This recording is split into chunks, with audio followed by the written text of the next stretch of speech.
Welcome back to the Daily Bible Chapter. It is Tuesday, October the 11th of 2022, and today we're reading 2 Chronicles chapter 9. Now when the queen of Sheba heard of the fame of Solomon, she came to Jerusalem to test Solomon with hard questions, having a very great retinue, camels that bore spices, gold in abundance, and precious stones. And when she came to Solomon, she spoke with him about all that was in her heart.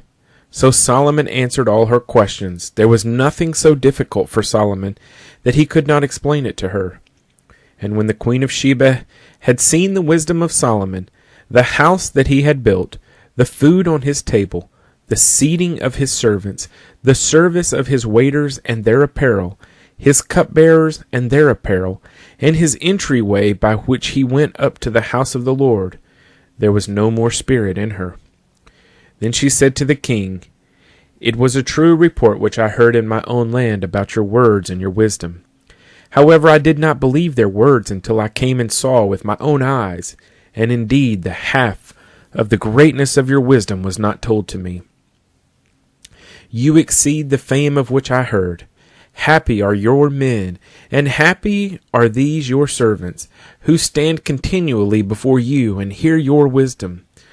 Blessed be the Lord your God, who delighted in you, setting you on his throne to be king for the Lord your God, because your God has loved Israel, to establish them forever. Therefore he made you king over them, to do justice and righteousness." And she gave the king 120 talents of gold, spices in great abundance, and precious stones.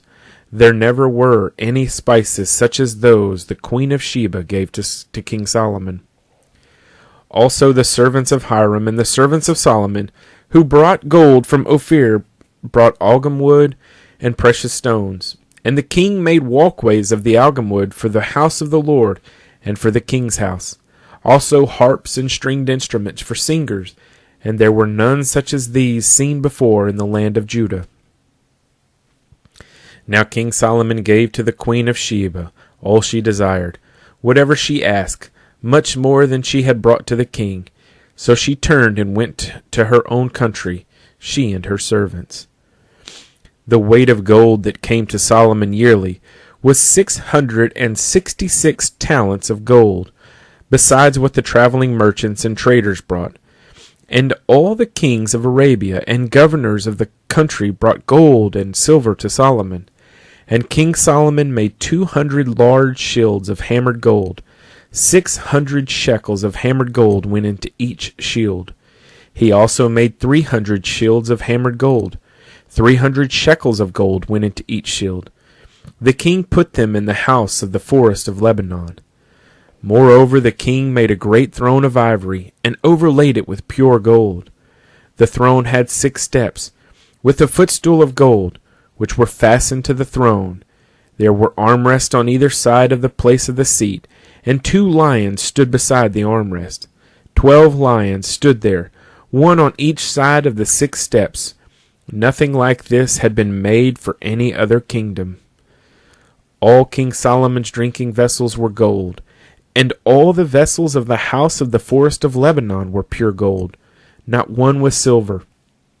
For this was accounted as nothing in the days of Solomon.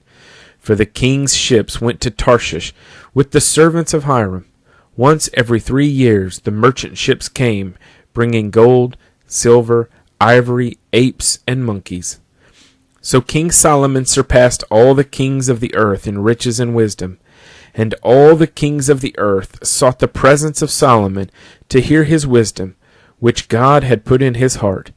Each man brought his present articles of silver and gold, garments, armor, spices, horses, and mules, at a set rate year by year.